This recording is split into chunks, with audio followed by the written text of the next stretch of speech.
Hi అండి. ఈరోజు గుడ్డు బోండాలు ఎలా చేసుకోవాలో చూపిస్తున్నాను. ముందుగా కావాల్సిన పదార్థాలు ఎగ్స్, అలాగే ఒక కప్పు శనగపిండి తీసుకుంటున్నాను. ఇప్పుడు ఒక గిన్నె తీసుకొని దాంట్లో శనగపిండి వేసేసుకుందామండి. చూడండి ఈ విధంగా వేసుకుంటున్నాను. మీకు ఎన్ని కావాలంటే అన్ని చేసుకునే విధంగా పిండి వేసుకోవాలండి. అలాగే 1/2 టీ స్పూన్ వాము వేసుకుంటున్నాను.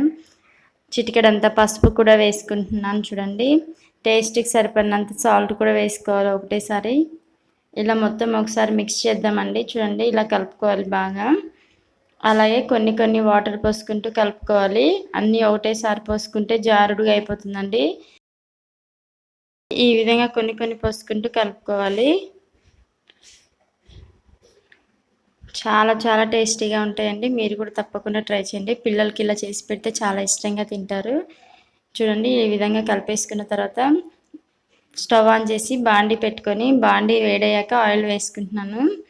ఆయిల్ కాగాక ఇప్పుడు ఒక్కొక్కటి డిప్ చేస్తూ వేసుకుందామండి. చూడండి ఇలా ముంచుకొని వేసుకుందాము. ఒక్కొక్కటి ఇలా వేసుకొని కాల్చుకుందామండి. గోల్డెన్ బ్రౌన్ కలర్ వచ్చేంత వరకు కాల్చుకోవాలి. ఇవైతే చాలా టేస్టీగా ఉంటాయండి. మీరు కూడా తప్పకుండా ట్రై చేయండి. పిల్లలకి ఇలా చేసి పెడితే చాలా ఇష్టంగా తింటారు. చూడండి ఇంట్లో ఉన్న ఐటమ్స్తోనే ఒక 2 ఐటమ్స్తోనే చేసేస్తున్నానండి. ఎంతో టైం కూడా పట్టదు. ఒక 5 నిమిషాల్లోనే అయిపోతుందండి. ఇప్పుడు కలర్ చేంజ్ అయిపోయాయి కదండి, తీసేసుకోవాలి ఒక్కొక్కటి. నేనైతే ఒక 5 వేసుకుంటున్నానండి. మీకు ఎన్ని కావాలంటే అన్ని వేసుకోవచ్చు. ఈ విధంగా వేసుకుంటున్నాను మొత్తం. ఇప్పుడు బ్రౌన్ కలర్ కావాలి అని తీసేసుకుందామండి. చూడండి బాగున్నాయి కదా, చూడడానికి అయితే కలర్ అయితే చాలా బాగున్నాయి. టేస్ట్ కూడా చాలా చాలా బాగుంటాయండి. మీరు కూడా తప్పకుండా ట్రై చేయండి. ఎంతో టైం పట్టదండి, త్వరగానే అయిపోతుంది. టేస్ట్ కూడా చాలా బాగుంటుంది. పిల్లలు అయితే చాలా ఇష్టంగా తింటారండి. ఎక్కువ ఇంగ్రీడియంట్స్ కూడా ఏం లేవు. ఇంట్లో ఉన్న ఐటమ్స్తోనే చేసిస్తున్నాను నేను. ఇవి కూడా కలర్ చేంజ్ అయ్యేంత వరకు ఫ్రై చేసుకోవాలండి. ఇవి కూడా కలర్ చేంజ్ అయిపోయాయి కదండి, తీసేసుకుందాం. ఇవి కూడా ప్లేట్లోకి తీసేసుకుందామండి.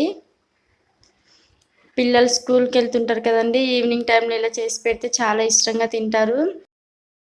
అలాగే వర్షం పడ్డప్పుడు కూడా ఇలా చేసుకుని తింటే చాలా బాగుంటాయండి. ఎవరైనా చాలా ఇష్టంగా తింటారు. రెడీ అయిపోయాయండి ఎగ్ బోండాలు. అంతేనండి, చాలా ఈజీగా ఉంటాయి. ఆనియన్స్ ఇలా వేసుకుంటే చాలా టేస్టీగా ఉంటాయండి. నేను ఆనియన్స్ అలాగే గరం మసాలా వేసుకున్నాను. ఇలా కలిపి వేసేసుకున్నాను. చాలా బాగుంటాయండి ఇలా తింటే. మా వీడియో నచ్చితే లైక్ చేయండి, షేర్ చేయండి. మా ఛానల్ని సబ్స్క్రైబ్ చేసుకోండి. Thank you for watching.